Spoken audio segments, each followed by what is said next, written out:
semaine qui aura donc été marquée encore aujourd'hui par l'offensive des régulateurs américains contre certains acteurs et pas des moindres. On en parle depuis plusieurs jours. Binance et Coinbase contre lesquels la SEC engage des poursuites. Que leur reproche-t-elle ?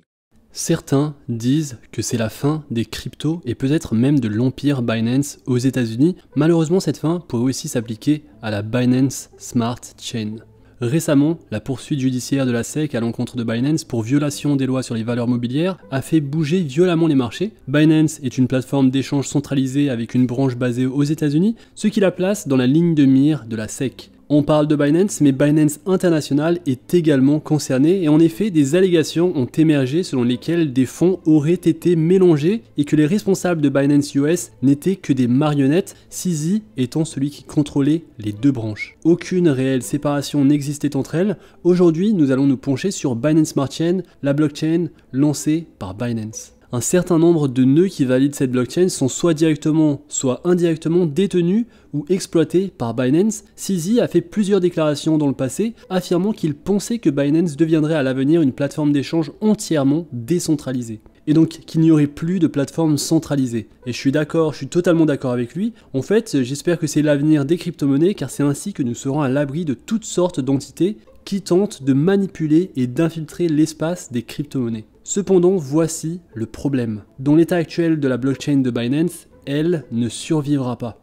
Elle ne sera pas en mesure de résister aux agences telles que la SEC ou le département de la justice. Il s'agit d'une blockchain très centralisée et contrôlée. Cela signifie que si cette affaire juridique devait entraîner des sanctions ou des répercussions pour Binance, ils pourraient ordonner l'arrêt de tous les nœuds de la Binance Smart Chain et ils peuvent le faire car ils connaissent les propriétaires de ces nœuds et il n'y a qu'une seule entité qui les contrôle. La blockchain étant centralisée, elle n'est pas résistante à la réglementation. Si l'on manipule ou supprime la majorité des validateurs, dont la plupart sont directement ou indirectement contrôlés par Binance, Binance Smart Chain elle-même ne sera pas très résistante non plus. Il s'agit donc peut-être d'un scénario catastrophe pour Binance, mais c'est quelque chose dont tout utilisateur de portefeuille Binance, de passerelle, de DEX et de plateforme DeFi doit se méfier. Et en effet, il ne s'agit pas seulement d'une plateforme d'échange centralisée, mais aussi d'une blockchain qui pourrait facilement être entraînée dans cette affaire. Sans oublier la crypto-monnaie BNB, une crypto-monnaie que je ne mentionne pas dans mes vidéos et pour cause, peu de temps après la chute de FTX et du token FTT et l'arrestation de Sam Bankman-Fried,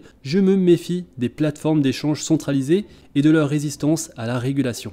Il y a toujours beaucoup d'incertitudes autour de Binance. Cette vidéo n'est pas un conseil financier, mais un avertissement pour que tu gardes un œil sur cet investissement et prennes ta propre décision en fonction de tes recherches. Voilà donc une mise à jour rapide, quelques informations supplémentaires sur ce qui pourrait se produire si cette affaire de la SEC se propage à Binance US et Binance International. Si tu apprécies ce nouveau format de mise à jour rapide, je te prie de me le dire en commentaire. N'oublie pas de liker et de t'abonner. À très bientôt.